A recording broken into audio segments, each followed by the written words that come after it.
Hi all, അസ്സലാമു അലൈക്കും. Welcome back to Silna's kitchen. കുട്ടികൾക്കും വലിയവർക്കൊക്കെ ഒരുപാട് ഇഷ്ടാവുന്ന നല്ല ടേസ്റ്റി ആയിട്ടുള്ള ഒരു അടിപൊളി വെറൈറ്റി വിഭവങ്ങളുടെ വീഡിയോ ആണ്. എന്തായാലും നിങ്ങൾക്ക് എല്ലാവർക്കും ഇഷ്ടാവും. അതുകൊണ്ട് തന്നെ ഈ വീഡിയോസ് മുഴുവനായിട്ടും സ്കിപ്പ് ചെയ്യാതെ കണ്ടേക്കണേ. റെസിപ്പിയിലോട്ട് കടക്കുന്നതിന് മുമ്പായി സിൽനാസ് കിച്ചൺ ചാനൽ ആദ്യമായിട്ട് കാണുന്നവരും ഇതുവരെയും കണ്ട് സബ്സ്ക്രൈബ് ചെയ്യാത്തവരും പ്ലീസ് ഒന്ന് സബ്സ്ക്രൈബ് ചെയ്തേക്കണേ. ഒപ്പം തന്നെ ഈ വീഡിയോസ് നിങ്ങൾക്ക് ഇഷ്ടപ്പെടുകയാണെങ്കിൽ ഒരു ലൈക്ക് ചെയ്ത് ഷെയർ ചെയ്ത് സപ്പോർട്ട് ചെയ്യാനും മറക്കരുത്. ഇനി നമുക്ക് റെസിപ്പിയിലോട്ട് കിടക്കാം. ആദ്യം തന്നെ നമ്മളൊരു നല്ല വെറൈറ്റി ആയിട്ടുള്ള ഒരു ഈവനിങ് സ്നാക്സിന്റെ റെസിപ്പിയാണ് കാണിക്കുന്നത്.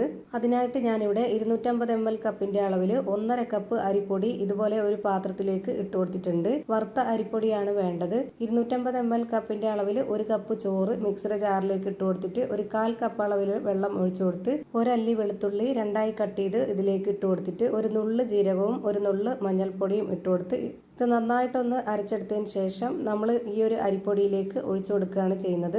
ചോറ് അരച്ചെടുക്കുമ്പോൾ നല്ലപോലെ വെള്ളം കുറച്ച് ഒഴിച്ചു കൊടുത്തിട്ട് വേണം അരച്ചെടുക്കാനായിട്ട്. അരച്ചെടുത്ത മിക്സ് ഇതുപോലെ അരിപ്പൊടിയിലേക്ക് ഒഴിച്ചു കൊടുത്തിട്ടുണ്ട്. ഇനി ഒരു 1/2 കപ്പ് അളവിൽ തേങ്ങ ചിരകിയത്, ഒരു സബോള പൊടി പൊടിയായിട്ട് അരിഞ്ഞെടുത്തിട്ടുള്ളതും, ഒരു എരിവിന് വേണ്ടി 2 പച്ചമുളകും 4 വറ്റൽമുളകും ഇതിലേക്ക് കട്ട് ചെയ്തിട്ട് കൊടുത്തിട്ടുണ്ട്. പിന്നെ കുറച്ച് കറിവേപ്പില കട്ട് ചെയ്തെടുത്തിട്ടുള്ളതും ആവശ്യത്തിനുള്ള ഉപ്പും കൂടെ ഇട്ട് കൊടുത്തിട്ട് ഇത് നല്ല പോലെ ഒന്ന് കുഴച്ചിട്ടെടുക്കാം. കുറച്ച് വെള്ളത്തിന്റെ കുറവുണ്ട്, അതുകൂടെ ഒഴിച്ചു കൊടുത്തതിന് ശേഷം ഇത് നന്നായിട്ട് ഇതുപോലെ യോജിപ്പിച്ചെടുത്തിട്ടുണ്ട്. ഇനി നമുക്ക് ഇഷ്ടമുള്ള ഷേപ്പിൽ ആകൃതിയിലൊക്കെ ഇതുപോലെ റെഡിയാക്കി എടുക്കാം. ഇനി ഇത് ഫ്രൈ ചെയ്തെടുക്കുകയാണ് ചെയ്യുന്നത്. അതിനായിട്ട് ഒരു പാൻ സ്റ്റൗവിലേക്ക് വെച്ച് ഫ്ലെയിം ഓൺ ആക്കി കൊടുത്തിട്ടുണ്ട്. അതിലേക്ക് ഓയിൽ ഒഴിച്ചു കൊടുത്തതിന് ശേഷം ഓയിൽ നന്നായിട്ടൊന്ന് ചൂടായിട്ട് വരുമ്പോൾ ഓരോന്നോരോന്നായി ഇട്ട് കൊടുത്തിട്ട് ലോ ടു മീഡിയം ഫ്ലെയിമിൽ ഇട്ട് കൊടുത്തിട്ട് വേണം ഇത് വേവിച്ചെടുക്കാനായിട്ട്. ഇപ്പോൾ അടിപൊളിയായിട്ടുള്ള ഒരു ഈവനിങ് സ്നാക്സ് റെഡിയായി. ഇനി അടുത്തതായിട്ട് നല്ല ടേസ്റ്റി ആയിട്ടുള്ള ഒരു വെറൈറ്റി ആയിട്ടുള്ള ഒരു ഡിസേർട്ടിന്റെ റെസിപ്പിയാണ്. അതിനായി ഞാനിവിടെ നല്ലപോലെ പഴുത്തിട്ടുള്ള 4 നേന്ത്രപ്പഴം എടുത്തിട്ടുണ്ട്. അത് ഇതുപോലെ ചെറുതായിട്ടൊന്ന് കട്ട് ചെയ്തെടുക്കുകയാണ് ചെയ്യുന്നത് ആദ്യം. എന്നിട്ട് ചൂടായി വന്ന പാനിലേക്ക് ഒരു ചെറിയ കഷ്ണം ബട്ടർ ഇട്ട് കൊടുത്തതിന് ശേഷം കുറച്ച് ഉണക്കമുന്തിരി, കപ്പലണ്ടി കട്ട് ചെയ്ത് വെച്ചതിന് കുറച്ച് നേന്ത്രപ്പഴവും കൂടെ ഇട്ട് കൊടുത്തിട്ട് ഇത് നല്ല പോലെ ഒന്ന് റോസ്റ്റ് ചെയ്തെടുത്ത് മാറ്റി വെക്കുന്നുണ്ട്. വീണ്ടും ആ ഒരു പാനിൽ തന്നെ ഒരു കഷ്ണം ബട്ടർ ഇട്ട് കൊടുത്തിട്ട് ഒരു കവർ പാലൊഴിച്ചെടുത്തതിന് ശേഷം ഒരു 2.5 ടേബിൾ സ്പൂൺ അളവിൽ വറുത്ത അരിപ്പൊടി ഇട്ട് കൊടുത്തിട്ട് അതേ ടേബിൾ സ്പൂൺ അളവിൽ 3 ടേബിൾ സ്പൂൺ പാൽപ്പൊടിയും കൂടെ ഇട്ട് കൊടുത്തിട്ട് നല്ലൊരു മണത്തിന് വേണ്ടി ഒരു 3 ഏലക്ക ഇട്ട് കൊടുക്കാം. ഇനി ഇതിലേക്ക് മധുരത്തിന് ആവശ്യമായിട്ടുള്ള 1/4 സ്പൂൺ അളവിലുള്ള പഞ്ചസാരയും ഇട്ട് കൊടുത്ത് ഇതിന്റെ മധുരത്തിനെ ഒന്ന് ബാലൻസ് ചെയ്യാനായിട്ട് ഒരു നുള്ളു ഉപ്പ് ഇട്ട് കൊടുത്തിട്ട് ഇത് നേരത്തെ കട്ട് ചെയ്ത് വെച്ചിരുന്ന ആ ഒരു നേന്ത്രപ്പഴം കൂടെ ഇതിലേക്ക് ഇട്ട് കൊടുത്തതിന് ശേഷം നന്നായിട്ട് ഇതുപോലെ ഒന്ന് കുറുക്കിയെടുക്കാം. ലോ ഫ്ലെയിമിൽ ഇട്ട് കൊടുത്തിട്ട് വേണം ഇത് റെഡിയാക്കി എടുക്കാനായിട്ട്. എന്നിട്ട് നമ്മളൊരു പുഡിംഗ് ട്രേയിലേക്ക് മാറ്റുകയാണ് ചെയ്യുന്നത്. ഇനി ഇതിന് മുകളിലേക്ക് നേരത്തെ റോസ്റ്റ് ചെയ്ത് മാറ്റി വെച്ചിരുന്ന പഴവും കപ്പലണ്ടിയും മുന്തിരിയുമാണ് ഇട്ട് കൊടുക്കുന്നത്. പിന്നെ ഇത് തണുപ്പിച്ചെടുത്തതിന് ശേഷം നമുക്ക് കഴിക്കാവുന്നതാണ്. ഐസ്ക്രീമിൻ്റെ ഒക്കെ അതേപോലത്തെ നല്ല ടേസ്റ്റാണ് ഇതിന്. ഇനി നമുക്ക് അടുത്ത റെസിപ്പി നോക്കാം. അതും നല്ല പഴുത്ത നേന്ത്രപ്പഴം വെച്ചിട്ടുള്ള നല്ല അടിപൊളി ടേസ്റ്റി ആയിട്ടുള്ള ഒരു വെറൈറ്റി ആയിട്ടുള്ള ഈവനിങ് സ്നാക്സിന്റെ റെസിപ്പിയാണ്. ഈ പലഹാരത്തിന് വേണ്ടി 3 നേന്ത്രപ്പഴം ഇതേപോലെ കട്ട് ചെയ്ത് മാറ്റി വെച്ചിട്ടുണ്ട്. ഇനി ഒരു പാത്രത്തിലേക്ക് 3 മുട്ട പൊട്ടിച്ചൊഴിച്ചു കൊടുത്തതിന് ശേഷം ഒരു 60 ml കപ്പിന്റെ അളവിൽ 1 കപ്പ് പാൽപ്പൊടി ഇട്ട് കൊടുത്തിട്ട് ഈ ഒരു പലഹാരത്തിന് ആവശ്യമായ പഞ്ചസാരയും കൂടെ ഇട്ട് കൊടുത്തിട്ട് ഈ മധുരത്തിനെ ബാലൻസ് ചെയ്യാനായിട്ടുള്ള ഒരു നുള്ളു ഉപ്പ് ഇട്ട് കൊടുത്തിട്ട് ഒരു 3 ഏലക്കയും ഇട്ട് കൊടുത്ത് ഇത് നന്നായിട്ട് വിസ്ക് വെച്ചൊന്ന് അടിച്ചെടുത്ത് മാറ്റി വെച്ചേക്കാം. അടുത്തതായി ഒരു മിക്സിയുടെ ജാർ എടുത്തതിന് ശേഷം അതിലേക്ക് 250 ml കപ്പിന്റെ അളവിൽ 1 കപ്പ് നല്ല കട്ടിയായിട്ടുള്ള പശുവിൻ പാൽ ഒഴിച്ചു കൊടുക്കുക. പിന്നെ അതിലേക്ക് ആദ്യം കട്ട് ചെയ്ത് മാറ്റി വെച്ചിട്ടുള്ള ആ ഒരു 3 നേന്ത്രപ്പഴവും ഇട്ട് കൊടുത്തതിന് ശേഷം ഇത് നല്ലപോലെ ഒന്ന് അരച്ചെടുക്കുക. നേന്ത്രപ്പഴം കുറച്ച് വലിപ്പത്തിൽ കട്ട് ചെയ്തിട്ട് കൊടുത്താലേ ഇതുപോലെ കഷ്ണം കഷ്ണമായിട്ട് നമ്മൾ അരച്ചെടുക്കുമ്പോൾ കിട്ടുള്ളൂ. അതിനാണ് ഇങ്ങനെ അരച്ചെടുത്തിട്ടുള്ളത്. ഇനി നമ്മൾ നേരത്തെ മുട്ട അടിച്ചു വെച്ചിട്ടുള്ള ആ ഒരു മിക്സിലേക്ക് ഈ ഒരു നേന്ത്രപ്പഴം അരച്ചതും കൂടെ ഒഴിച്ചു കൊടുത്തിട്ട് ഒരു 60 ml കപ്പിന്റെ അളവിൽ ചിരകിയ തേങ്ങയും കൂടെ ഇട്ട് കൊടുത്ത് നന്നായിട്ടൊന്ന് വിസ്ക് വെച്ച് ഇളക്കി യോജിപ്പിച്ചെടുക്കുക. ഇനി ഇത് റെഡിയാക്കി എടുക്കാനായിട്ട് ഒരു പാൻ സ്റ്റൗവിലേക്ക് വെച്ച് ഫ്ലെയിം ഓൺ ആക്കി കൊടുത്ത ശേഷം അതിലേക്ക് കുറച്ച് നെയ്യ് ഒഴിച്ച് നന്നായിട്ടൊന്ന് സ്പ്രെഡ് ചെയ്ത് കൊടുക്കണം. ഇനി നമ്മൾ ഈ ഒരു റെഡിയാക്കി വെച്ച മിക്സ് മുഴുവനായിട്ടും ഈ ഒരു പാനിലേക്ക് ഒഴിച്ചു കൊടുത്തിട്ട് നല്ല ലോ ഫ്ലെയിമിൽ ഇട്ട് കൊടുത്തതിന് ശേഷം ഇതുപോലെ ഒരു അടപ്പ് വെച്ച് അടച്ചു കൊടുത്തിട്ട് ഒരു 20 മിനിറ്റ് നേരം ലോ ഫ്ലെയിമിലിട്ട് ഇതൊന്ന് വേവിച്ചെടുക്കണം. അപ്പോൾ നല്ല കിടിലൻ ടേസ്റ്റി ആയിട്ടുള്ള ഒരു അടിപൊളി വെറൈറ്റി പലഹാരം റെഡിയായി കിട്ടി. കണ്ടില്ലേ, ഇത് കാണുമ്പോൾ തന്നെ നിങ്ങൾക്ക് അറിയാൻ പറ്റും എത്രത്തോളം സോഫ്റ്റ് ആണെന്ന്. ഇനി അടുത്തതായിട്ട് പച്ചരി കൊണ്ട് നല്ല സോഫ്റ്റ് ആയിട്ടുള്ള പഞ്ഞ് പോലുള്ള ഒരു വെറൈറ്റി ആയിട്ടുള്ള അടിപൊളി കേക്കിന്റെ റെസിപ്പിയാണ് കാണിക്കുന്നത്. ഇതിനായിട്ട് ഞാൻ 250 ml കപ്പിന്റെ അളവിൽ 1 കപ്പ് പച്ചരി നേരത്തെ തന്നെ വെള്ളത്തിലിട്ട് കുതിർത്ത് വെച്ചിരുന്നതാണിത്. എത്രത്തോളം പച്ചരി കുതിർന്ന് കിട്ടുന്നോ അത്രയും നന്നായിരിക്കും. ഇനി ഇത് അരച്ചെടുക്കാൻ വേണ്ടി ഇതിലെ വെള്ളമെല്ലാം ഊറ്റിക്കളഞ്ഞതിന് ശേഷം ഒരു മിക്സിയുടെ ജാറിലേക്ക് ഇട്ട് കൊടുത്തിട്ടുണ്ട്. ഇതിലേക്ക് ഇനി നല്ലൊരു മണത്തിന് വേണ്ടി 3 ഏലക്ക ഇട്ട് കൊടുക്കാം. പിന്നെ ഇതിലേക്ക് നല്ല കട്ടിയായിട്ടുള്ള അരക്കപ്പ് അളവിൽ പശുവിൻ പാലും ഒഴിച്ചു കൊടുത്തതിന് ശേഷം ഒരു 2 ടേബിൾ സ്പൂൺ അളവിൽ നിറയെ പാൽപ്പൊടി ഇട്ട് കൊടുത്തിട്ട് ഒരു അരക്കപ്പ് അളവിൽ പഞ്ചസാരയും ഇട്ട് കൊടുത്ത് ഒരു നുള്ള് ഉപ്പ് ഇട്ട് കൊടുത്തതിന് ശേഷം ഇതൊന്ന് നല്ല സോഫ്റ്റ് ആയിട്ട് കിട്ടാൻ ഒരു നുള്ള് സോഡാപ്പൊടിയും ഇട്ട് കൊടുത്ത് ഒരു 3 ടേബിൾ സ്പൂൺ അളവിൽ സൺഫ്ലവർ ഓയിലും കൂടെ ഒഴിച്ചു കൊടുത്തിട്ട് ഇത് നല്ല പോലെ ഒന്ന് അരച്ചെടുക്കുക. അരച്ചെടുത്ത മിക്സ് ഒരു പാത്രത്തിലേക്ക് ഒഴിച്ചു കൊടുത്തിട്ട് ഇതൊന്ന് ആക്റ്റീവ് ആവാൻ വേണ്ടിയിട്ട് ഒരു 20 മിനിറ്റോളം ഒന്ന് അടച്ചു വെച്ച് കൊടുക്കണം. ഇനി ഇതിന്റെ കറക്റ്റ് ആയിട്ടുള്ള പരുവം ഞാൻ ഇതുപോലെ കോരി കാണിച്ചു തരാം. ഇപ്പോൾ ഒരു 20 മിനിറ്റ് കഴിഞ്ഞിട്ടുണ്ട്. ഇനി ഇതൊന്ന് വേവിച്ചെടുക്കാനായിട്ട് ഞാൻ ഇതുപോലെ ഗ്ലാസ്സിലാണ് വേവിച്ചെടുക്കുന്നത്. സ്റ്റീൽ ഗ്ലാസ്സിൽ നല്ലപോലെ എണ്ണയൊക്കെ സ്പ്രെഡ് ചെയ്തതിന് ശേഷം അതിലേക്ക് 1/4 ഭാഗത്തോളം ഈ മാവ് ഒഴിച്ചു കൊടുത്തിട്ട് ഇതുപോലെ കുറച്ച് ഉണക്കമുന്തിരി കട്ട് ചെയ്തിട്ട് കൊടുക്കുന്നുണ്ട്. ഇത് വെന്ത് വരുമ്പോൾ ഗ്ലാസ്സിന് മുകളിലേക്ക് വരും, അതുകൊണ്ടാണ് 1/4 ഭാഗം ഒഴിച്ചു കൊടുത്തിട്ടുള്ളത്. അത്രേ ഒഴിച്ചു കൊടുക്കാവുള്ളൂ.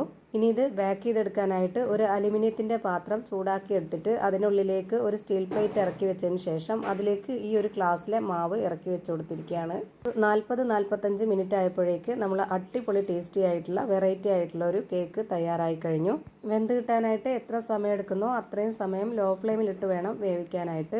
നല്ല സോഫ്റ്റ് ആയിട്ടുള്ള ഒരു അടിപൊളി പഞ്ഞ് പോലെ ഇരിക്കുന്ന കേക്കാണ് റെഡിയായി കിട്ടിയിട്ടുള്ളത്. ഇനി അടുത്തതായിട്ട് പൊടി വാട്ടിയെടുക്കാതെ ഒട്ടും തന്നെ വെള്ളമൊന്നും യൂസ് ചെയ്യാതെ നല്ല ടേസ്റ്റി ആയിട്ടുള്ള നല്ല സോഫ്റ്റ് ആയിട്ടുള്ള പഞ്ഞ് പോലൊരു പുട്ടാണ് തയ്യാറാക്കിയെടുക്കുന്നത്. അതിനായിട്ട് ഞാനിവിടെ 250 ml കപ്പിൻ്റെ അളവിൽ 1 കപ്പ് വറുത്ത അരിപ്പൊടി ഒരു മിക്സിയുടെ ജാറിലേക്ക് ഇട്ട് കൊടുത്തിട്ടുണ്ട്. പിന്നെ ഇതിലേക്ക് ആവശ്യത്തിനുള്ള ഉപ്പും ഇട്ട് കൊടുത്തിട്ട് ഒരു അരക്കപ്പ് അളവിൽ 1 കപ്പ് നിറയെ ചോറ് ഇട്ട് കൊടുത്തതിന് ശേഷം ഇത് നന്നായിട്ട് പൾസ് മൂഡിലിട്ടിട്ട് ഒരു 4-5 പ്രാവശ്യം ഒന്ന് അടിച്ചെടുക്കുന്നുണ്ട്. ഇനി ഇതൊരു പാത്രത്തിലേക്ക് ഇട്ട് കൊടുത്തിട്ട് കൈകൊണ്ട് ഇതുപോലെ ഒന്ന് കുടഞ്ഞിട്ട് കൊടുത്താൽ മതി. ഇപ്പോൾ നല്ല സോഫ്റ്റ് ആയിട്ടുള്ള നല്ല തരിതരിയോട് കൂടിയിട്ടുള്ള ഒരു അടിപൊളി പുട്ടിൻ്റെ മാവ് റെഡിയായി. ഇനി നമുക്കിത് സാധാരണ പുട്ടുകുറ്റിയിലോ അല്ലാന്നുണ്ടെങ്കിൽ ഒരു ചിരട്ടപ്പുട്ട് മേക്കറിലോ വേവിച്ചെടുക്കാവുന്നതാണ്. ഇനി ഇതിലേക്ക് കുറച്ചായിട്ട് പൊടിയും തേങ്ങയൊക്കെ ഇട്ട് കൊടുത്തിട്ട് ഇതൊന്ന് നിറച്ചെടുക്കാം. ഇനി ഇത് വേവിച്ചെടുക്കാനായിട്ട് ഒരു പുട്ടുകുടത്തിൽ വെള്ളം വെച്ചിട്ട് തിളപ്പിച്ചിട്ടുണ്ട്. ഇനി ഇത് നിറച്ചു കൊടുത്തതിന് ശേഷം അതിലേക്ക് ഇറക്കി വെച്ച് കൊടുത്തിട്ട് ഒരു 10 മിനിറ്റ് നേരമാകുമ്പോഴേക്ക് ഒട്ടും തന്നെ വെള്ളമൊന്നും യൂസ് ചെയ്യാതെ പൊടിയൊന്നും വാട്ടാതെ നല്ല പഞ്ഞ് പോലുള്ള സോഫ്റ്റ് ആയിട്ടുള്ള ഒരു അടിപൊളി പുട്ട് റെഡിയായി കിട്ടി. ഇനി അടുത്തതായിട്ട് മാവൊന്നും കുഴച്ച് പരത്താത്ത നല്ല കിടിലൻ ടേസ്റ്റി ആയിട്ടുള്ള വെറൈറ്റി ആയിട്ടുള്ള ഒരു പൂരിയാണ് തയ്യാറാക്കിയെടുക്കുന്നത്. ഇതിനായി ആദ്യം തന്നെ ഞാനിവിടെ അരക്കപ്പ് അളവിൽ പിളർപ്പ് ഉഴുന്നാണ് ഇതുപോലൊരു പാത്രത്തിലേക്ക് ഇട്ട് കൊടുക്കുന്നത്.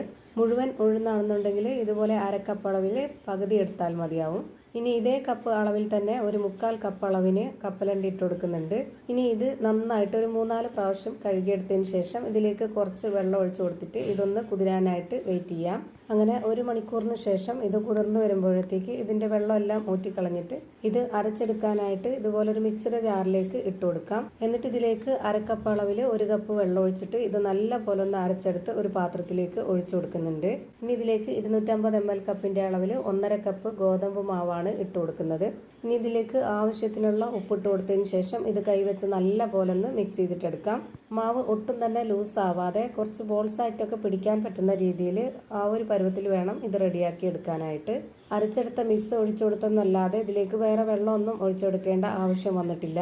ഇനി ഇത് സാധാരണ ചപ്പാത്തി പലകയിലോ അല്ലാന്നുണ്ടെങ്കിൽ പ്രസ്സിലോ ഒന്നും പ്രസ് ചെയ്യേണ്ട ആവശ്യമൊന്നുമില്ല. അത്ര കട്ടിയൊന്നുമില്ല. മാവ് നല്ല സോഫ്റ്റ് ആയിട്ടാണ് ഇരിക്കുന്നത്. അതുകൊണ്ട് ഇതുപോലെ ഒരു പരന്ന സ്റ്റീൽ പ്ലേറ്റ് എടുത്തിട്ട് എണ്ണ ഒന്ന് സ്പ്രെഡ് ആക്കിയതിന് ശേഷം ഇതുപോലൊരു സ്റ്റീൽ പ്ലേറ്റും കൂടെ എടുത്ത് അതിൻ്റെ ബാക്ക് വശത്ത് കുറച്ച് എണ്ണയും കൂടെ സ്പ്രെഡ് ചെയ്തിട്ട് ഇതുപോലെ ഒന്ന് പ്രസ് ചെയ്ത് കൊടുത്താൽ മതി. കറക്റ്റ് ഷേപ്പിൽ തന്നെ കിട്ടിക്കോളും. ഇനി ചൂടായി വന്ന എണ്ണയിലേക്ക് ഇട്ടിട്ട് ഇതൊന്ന് തിരിച്ചു മറിച്ചിട്ട് ഫ്രൈ ചെയ്തെടുക്കാം. ഇത് ഫ്ലെയിം കൂട്ടി വെക്കരുത്, പെട്ടെന്ന് തന്നെ കരിഞ്ഞു പോകും. അതുകൊണ്ട് ലോ ടു മീഡിയം ഫ്ലെയിമിൽ ഇട്ട് കൊടുത്താൽ മതിയാവും. ഇതേപോലെ തന്നെ ഞാനിവിടെ എല്ലാം ഫ്രൈ ചെയ്ത് ഒരു പാത്രത്തിലേക്ക് മാറ്റിയിട്ടുണ്ട്. അപ്പോൾ ഇത്രയേ ഉള്ളൂ. ഭയങ്കര സിമ്പിളാണ്, നല്ല ടേസ്റ്റിയാണിത്. ഇനി അടുത്തതായിട്ട് നമുക്ക് അടിപൊളി ടേസ്റ്റിലുള്ള ഒരു സ്വീറ്റാണ് തയ്യാറാക്കി എടുക്കേണ്ടത്. നാവിൽ അലിഞ്ഞിറങ്ങുന്നൊക്കെ പറയുന്ന പോലത്തെ നല്ല കിടിലൻ ടേസ്റ്റി ആയിട്ടുള്ള ഒരു സ്വീറ്റാണ്. അപ്പോൾ ഇതിനായിട്ട് ഞാനിവിടെ ആദ്യം തന്നെ ഒരു മിക്സർ ജാർ എടുത്തിട്ടുണ്ട്. ഇതിലേക്ക് 9 പീസ് റസ്ക് ആണ് ഇട്ട് കൊടുക്കുന്നത്. ഇതുപോലെ പൊട്ടിച്ചിട്ട് വേണം ഇട്ട് കൊടുക്കാനായിട്ട്. ഇത് നല്ല പോലെ ഒന്ന് പൊടിച്ചെടുക്കാനുള്ളതാണ്. അടുത്തതായി ഇതിലേക്ക് അരക്കപ്പ് അളവിൽ 1 കപ്പ് കപ്പലണ്ടിയും ഒരു 2 ഏലക്കയും ഇട്ട് കൊടുക്കുന്നുണ്ട്. ഇനി ഇത് നന്നായി പൊടിച്ചെടുത്ത ശേഷം ഇതുപോലൊരു പാത്രത്തിലേക്ക് മാറ്റുന്നുണ്ട്. അപ്പോൾ ഇത് കാണുമ്പോൾ നിങ്ങൾക്ക് മനസ്സിലായില്ല, നല്ല പൗഡർ പോലെ പൊടിഞ്ഞ് കിട്ടിയിട്ടുണ്ട്. ഇനി ഇതുപോലെ ചെറിയൊരു ബൗൾ എടുത്തിട്ട് ഇതിലേക്ക് 2.5 ടേബിൾ സ്പൂൺ അളവിൽ പാൽപ്പൊടി ഇട്ട് കൊടുത്തിട്ട് കുറച്ച് ചെറിയ ചൂടുവെള്ളത്തിലൊന്ന് കലക്കി എടുക്കുന്നുണ്ട്. ഇനി ഇത് തയ്യാറാക്കി എടുക്കാനായിട്ട് ആദ്യം തന്നെ സ്റ്റൗവിലേക്ക് ഒരു പാൻ വെച്ച് കൊടുത്ത് ഫ്ലെയിം ഓൺ ആക്കിയതിന് ശേഷം ഒരു ചെറിയ പീസ് ബട്ടർ ഇട്ട് കൊടുത്തിട്ട് അതിലേക്ക് കുറച്ച് കപ്പലണ്ടിയും ഉണക്കമുന്തിരിയും ഒന്ന് റോസ്റ്റ് ചെയ്ത് മാറ്റി വെച്ചേക്കാം. നെയ്യ് ചേർത്ത് കൊടുക്കണമെന്ന് നിർബന്ധമുള്ളവർക്ക് നെയ്യ് ചേർത്ത് കൊടുക്കാം, കുഴപ്പമൊന്നുമില്ല. ഇനി ഇതേ പാനിൽ തന്നെ ഒരു പീസ് ബട്ടറും കൂടെ ഇട്ട് കൊടുത്തതിന് ശേഷം 250 ml കപ്പിന്റെ അളവിൽ 1 കപ്പ് വെള്ളം ഒഴിച്ചു കൊടുക്കുന്നുണ്ട്. ഇനി ഇതിലേക്ക് നേരത്തെ കലക്കി വെച്ചിരുന്ന ആ ഒരു പാൽപ്പൊടി മിക്സ് ഒഴിച്ചു കൊടുക്കുന്നുണ്ട്. ഇനി ഇതിലേക്ക് 1/4 കപ്പ് അളവിലുള്ള പഞ്ചസാരയും ഒരു നുള്ള് ഉപ്പും ഇട്ട് കൊടുക്കുന്നുണ്ട്. ഇനി ഇത് നല്ലപോലെ ഒന്ന് ഇളക്കി കൊടുക്കാം. എന്നിട്ട് നമുക്ക് തിളയ്ക്കുന്ന വരെ ഒന്ന് വെയിറ്റ് ചെയ്യണം. ഇപ്പോൾ ഇതാ നന്നായിട്ട് തിളച്ച് വന്നിട്ടുണ്ട്. ഇനി ഇത് ലോ ഫ്ലെയിമിൽ ഇട്ട് കൊടുത്തതിന് ശേഷം നമുക്ക് ഇതിലേക്ക് നേരത്തെ പൊടിച്ചു വെച്ചിരുന്ന ആ ഒരു മിക്സ് ഇതിലേക്ക് ഇട്ട് കൊടുക്കാം. ആ ഒരു ലോ ഫ്ലെയിമിൽ തന്നെ വെച്ച് കൊടുത്തിട്ട് ഇത് നന്നായിട്ട് ഇളക്കി കൊടുത്തുകൊണ്ടേയിരിക്കണം, കൈവിടാതെ. എന്നിട്ട് ഈ ഒരു പരുവാകുമ്പോഴത്തേക്ക് നമുക്ക് ഇതിൻ്റെ ഫ്ലെയിം ഓഫ് ചെയ്ത് കൊടുക്കാം. ഇനിയിപ്പോൾ തന്നെ സ്പൂൺ കൊണ്ട് കോരി കഴിക്കണമെന്നുണ്ടെങ്കിൽ അങ്ങനെ കഴിക്കാം. ഞാനിപ്പോൾ ഇത് വേറൊരു പാത്രത്തിലേക്ക് ഇട്ട് കൊടുത്തിട്ട് ആ ഒരു പാത്രത്തിൻ്റെ ഷേപ്പിൽ കിട്ടാൻ വേണ്ടിയിട്ട് വീഡിയോയ്ക്ക് കാണാനൊരു ഭംഗിക്ക് വേണ്ടിയിട്ടാണ് ഇത് മുഴുവനായിട്ടും ഇട്ട് കൊടുക്കുന്നുണ്ട്. ഈ പാത്രത്തിലേക്ക് ആദ്യം റോസ്റ്റ് ചെയ്ത് മാറ്റി വെച്ചിരുന്ന ആ ഒരു കപ്പലണ്ടിയും മുന്തിരിയും ഇട്ട് കൊടുത്തിട്ടുണ്ട്. എന്നിട്ടാണ് ഇത് മാവ് ഇട്ട് കൊടുത്തിട്ടുള്ളത്. ഇപ്പോൾ ദാ ഇതുപോലെ കറക്റ്റ് ചെയ്ത് അമർത്തി വെച്ച് കൊടുത്തിട്ടുണ്ട്. ഇനി നമുക്ക് ഈ പാത്രം ഒന്ന് കമിഴ്ത്തി തട്ടി കൊടുക്കാം. ഇപ്പോൾ ദാ കാണാൻ തന്നെ നല്ല ഭംഗിയായിട്ടിരിക്കുന്നില്ലേ? അതുപോലെ തന്നെ ഇത് കഴിക്കാനും നല്ല ടേസ്റ്റാണ്. വായിലിട്ടാൽ അലിഞ്ഞു പോകുന്നൊക്കെ പറയുന്ന പോലത്തെ നല്ല ടേസ്റ്റി ആയിട്ടുള്ള ഒരു സ്വീറ്റാണിത്. ഇനി അടുത്തതായിട്ട് ഭയങ്കര സിമ്പിളായിട്ടുള്ള എന്നാൽ നല്ല വെറൈറ്റി ആയിട്ടുള്ള നല്ല ടേസ്റ്റി ആയിട്ടുള്ള ഒരു അടിപൊളി പലഹാരമാണ് ഇത്. നമുക്ക് ബ്രേക്ക്ഫാസ്റ്റ് ആയിട്ടോ സ്നാക്സ് ആയിട്ടോ ഒക്കെ കഴിക്കാൻ പറ്റുന്നതാണ്. അപ്പോൾ നമുക്ക് ഈ പലഹാരം എങ്ങനെയാണ് തയ്യാറാക്കുന്നതെന്ന് നോക്കാം. ഇതിനായിട്ട് ആദ്യം തന്നെ ഒരു പാൻ സ്റ്റൗവിലേക്ക് വെച്ച് ഫ്ലെയിം ഓണാക്കി കൊടുത്തിട്ടുണ്ട്. ഇതിലേക്ക് കുറച്ച് എണ്ണ ഒഴിച്ചു കൊടുത്തതിന് ശേഷം ആദ്യം തന്നെ ഒരു സ്പൂൺ അളവിൽ, അതായത് ചെറിയൊരു സ്പൂണാണ്, ഈ സ്പൂണിൻ്റെ അളവിൽ കുറച്ച് വെളുത്തുള്ളിയും കുറച്ച് ഇഞ്ചിയും കട്ട് ചെയ്തത് ഇട്ട് കൊടുക്കുന്നുണ്ട്. ഇനി ഇതിലേക്ക് 2 സബോള കട്ട് ചെയ്തതും ഇട്ട് കൊടുത്തിട്ടുണ്ട്. പിന്നെ ഉരുളക്കിഴങ്ങും ക്യാരറ്റും ഇതുപോലെ ഓരോന്നെടുത്തിട്ട് ഗ്രേറ്റ് ചെയ്തെടുത്തിട്ടുള്ളതാണ് ഇട്ട് കൊടുത്തിട്ടുള്ളത്. ഗ്രേറ്ററിൻ്റെ ചെറിയ ഹോളിലിട്ടിട്ടാണ് ഞാനിത് ഗ്രേറ്റ് ചെയ്തെടുത്തിട്ടുള്ളത്. നന്നായിട്ട് ചെറുതാക്കി എടുക്കണം ഇതിലേക്ക് എല്ലാ കൂട്ടുകളും. ഇനി ഇതിലേക്ക് 2 പച്ചമുളക് കട്ട് ചെയ്തത് ഇട്ട് കൊടുക്കാം. പിന്നെ 2 സ്പൂൺ അളവിൽ ചിക്കൻ മസാലയും 1 സ്പൂൺ മുളക് പൊടിയും 1 നുള്ള് മഞ്ഞൾപ്പൊടിയും 1 നുള്ള് ഗരം മസാലപ്പൊടിയും ആവശ്യത്തിനുള്ള ഉപ്പും ഇട്ട് കൊടുത്ത് ഇത് നന്നായിട്ടൊന്ന് ഇളക്കി യോജിപ്പിച്ച് കൊടുക്കാം. ഇതിന് നന്നായിട്ട് വെന്ത് കുഴഞ്ഞു വരേണ്ട ആവശ്യമില്ല, കുറച്ചൊന്ന് കടിക്കാൻ കിട്ടണം. ഇതിൻ്റെ ആ ഒരു പൊടിയുടെയൊക്കെ പച്ചമണം മാറുന്നവരേക്കും ഒരു 2 മിനിറ്റ് ഇതൊന്ന് അടച്ചു വെച്ചിട്ട് കുക്ക് ചെയ്തെടുക്കുന്നുണ്ട്. ഇപ്പോൾ ദാ റെഡിയായി കിട്ടിയിട്ടുണ്ട്. ഇനി ഇതൊന്ന് മാറ്റി വെച്ചേക്കാം. അടുത്തതായിട്ട് ഇതേ പാൻ തന്നെ സ്റ്റൗവിലേക്ക് വെച്ച് കൊടുത്തിട്ട് അതിലേക്ക് ഒരു കഷ്ണം ബട്ടർ ഇട്ട് കൊടുത്തതിന് ശേഷം ഇതൊന്ന് മെൽറ്റായി വരുന്ന സമയത്ത് എല്ലാ ഭാഗത്തേക്കും സ്പ്രെഡ് ചെയ്ത് കൊടുക്കണം. എന്നിട്ട് ഇതിലേക്കൊരു ബാക്കി വന്ന ചപ്പാത്തി ഇട്ട് കൊടുത്തിട്ട് അതിന് മുകളിലേക്കായിട്ട് കുറച്ച് മൊസറല്ല ചീസ് ഇട്ട് കൊടുക്കണം. ഇതുപോലെ ബാക്കി വന്ന ചപ്പാത്തി ഇല്ല എന്നുണ്ടെങ്കിൽ സാധാരണ നമ്മൾ ചപ്പാത്തിക്ക് വേണ്ടി പരത്തിയെടുക്കുന്ന മാവ് എടുത്തിട്ട് ഇതുപോലെ ഇട്ട് കൊടുത്താലും മതി. ഞാനിപ്പോൾ ഈ ഒരു ചീസിന് മുകളിലേക്കായിട്ട് ഒരു ചപ്പാത്തി കൂടി വെച്ച് കൊടുക്കുന്നുണ്ട്. എന്നിട്ട് അതിന് മുകളിലേക്ക് വീണ്ടും കുറച്ച് ചീസ് ഇട്ട് കൊടുക്കുന്നുണ്ട്. ഇനി നമുക്ക് നേരത്തെ റെഡിയാക്കി വെച്ചിട്ടുള്ള ആ ഒരു മസാല കൂട്ട് മൊത്തം ഇതിലേക്ക് ഇട്ട് കൊടുക്കണം. ഈ ഒരു ചപ്പാത്തിയുടെ പുറത്ത് പോവാത്ത രീതിയിൽ വേണം ഈ ഒരു ചീസും മസാലയൊക്കെ ഇട്ട് കൊടുക്കാനായിട്ട്, അല്ലാന്നുണ്ടെങ്കിൽ കരിഞ്ഞു പോകും അതിൻ്റെ വക്കൊക്കെ. ഇനി ഈ ഒരു മസാലയുടെ പുറത്തും കുറച്ച് ചീസ് ഇട്ട് കൊടുക്കുന്നുണ്ട്. എന്നിട്ട് വീണ്ടും ഒരു ചപ്പാത്തി വെച്ച് കൊടുത്തിട്ട് അതിന് മുകളിലേക്ക് കൂടി കുറച്ച് ചീസ് ഇട്ട് കൊടുക്കുന്നുണ്ട്. ആകെ ഞാൻ ഇതിലേക്ക് ഇട്ട് കൊടുത്തിട്ടുള്ള ചപ്പാത്തി 3 എണ്ണമാണ്, താഴെ 2 എണ്ണവും ഏറ്റവും മുകളിൽ 1 എണ്ണവും. ഇനി ഇത് ലോ ഫ്ലെയിമിൽ ഇട്ട് കൊടുത്തിട്ട് എയർ ടൈറ്റ് ചെയ്തിട്ട് വേണം ഇത് വേവിച്ചെടുക്കാനായിട്ട്. ഒരു 10 മിനിറ്റ് ആകുമ്പോഴേക്കും നമ്മുടെ ഈ ഒരു പലഹാരം റെഡിയായി കിട്ടും. ഇനി ഞാനിത് വേറൊരു പാത്രത്തിലേക്ക് വെച്ച് കൊടുക്കുന്നുണ്ട്. നമ്മുടെ ഇഷ്ടത്തിന് വലിപ്പത്തിനനുസരിച്ച് കട്ട് ചെയ്ത് കഴിക്കാവുന്നതാണ്. അപ്പോൾ ഇത്രയേ ഉള്ളൂ ഇന്നത്തെ വീഡിയോ. ഭയങ്കര ടേസ്റ്റി ആയിട്ടുള്ള വെറൈറ്റികളായിട്ടുള്ള കിടിലൻ പലഹാരങ്ങളാണ് തയ്യാറാക്കി എടുത്തിട്ടുള്ളത്. എന്തായാലും നിങ്ങൾക്ക് എല്ലാവർക്കും ഇഷ്ടമാവും. ഒരു തവണയെങ്കിലും ഒന്ന് ട്രൈ ചെയ്ത് നോക്കണേ. Thank you for watching.